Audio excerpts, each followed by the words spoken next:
Azad Samaj party के राष्ट्रीय अध्यक्ष चंद्रशेखर आजाद संसद भवन का जो मकर द्वार है उसके सामने धरना पर बैठे हैं। उनके सामने जो तख्ती ली हुई है, जहरीली हवा है, सरकार लापता है, ऐसा क्यों? मैं समझता हूं एक दिन में लगभग 6 से 7 सिगरेट वो लोग भी पी रहे हैं जो सिगरेट पीते नहीं। और ये किसने मजबूर किया है? ये मजबूर किया है जहरीली हवा ने। और मैं समझता हूं शहीद सरदार भगत सिंह ने कहा था कि बहरों को सुनाने के लिए धमाकों की जरूरत पड़ती है, जिस बात को नहीं सुना जा रहा है। अब यहाँ कौन बोलेगा? पार्लियामेंट मीडिया से कौन बोलेगा? मीडिया किसकी बात सुनेगी? आम जनता की तो नहीं सुन सकती। इतना तो नहीं हो सकता, संभव है।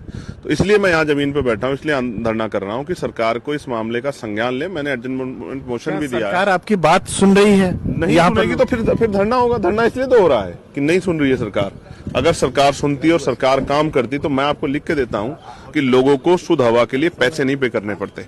आप देखो ना, बच्चे जा रहे हैं स्कूल की वैन में, खांसी कर रहे हैं, कर्मचारी आ रहे हैं, खांसी कर रहे हैं, मास्क ला के लोग घूम रहे हैं। शुद्ध हवा भी अगर नहीं दे सकते तो सरकार क्या कर रही है? और मंत्री जी ने हाथ जोड़ ले कि दिल्ली के मंत्री जी ने हाथ जोड़ ले कि मैं प्रदूषण मुक्त नहीं कर सकता हूँ। नहीं कर सकते हो, कहते कि 7-8 महीने में इतना संभव नहीं है। तो आप ये बताओ, आप तो वादा कर रहे थे, आप तो एक दिन में बदलने की बात कर रहे थे दिल्ली को। 1 साल के लगभग समय हो गया आपकी सरकार को, तो आप कह रहे हैं कि आप 7-8 महीने में नहीं कर सकते हैं। तो अब तक आपने क्या किया? आपको नहीं पता था? क्यों देश जो है और सरकार इस समस्या लड़ने के लिए तैयार नहीं? आज कोहरे से कितने लोगों की जान जा रही? हाईवे बनाए, सब कुछ बने, आपको क्यों नहीं नजर आया कि भाई कल कोहरे से जान जाएगी? 13 लोग मर गए। तो इसलिए मैं यहाँ खड़ा हूँ कि सरकार सुने। दिल्ली की सरकार जो है रोक लगा रही है, बाहर से जो गाड़ियां आएगी BS6 वही आ सकती है, जिसके पास पॉल्यूशन का वो सर्टिफिकेट होगा उसी को पेट्रोल पंप मिले। कैसे देखते हैं? मैं फिर कह रहा हूँ, क्या ये पर्याप्त है?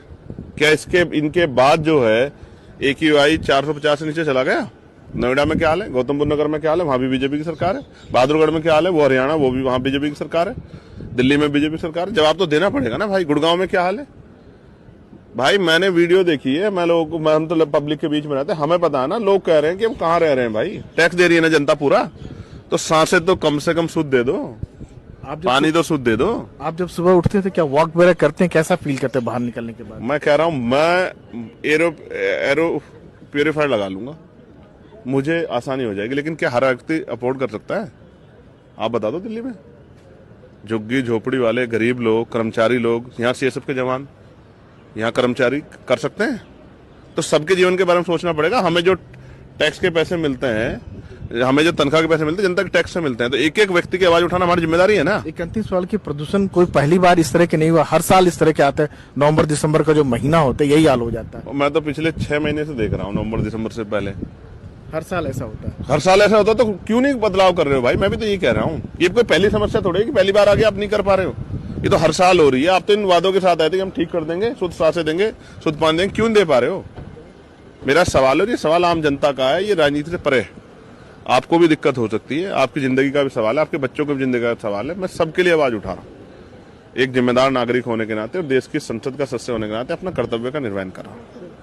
ये थे नगीना से सांसद चंद्रशेखर आजाद, जिनका ये कहना है कि प्रदूषण से रोकने की जिम्मेदारी सबकी है और इसकी आवाज सबको मिलकर उठानी चाहिए। संसद भवन से राजीव रंजन, NDTV इंडिया।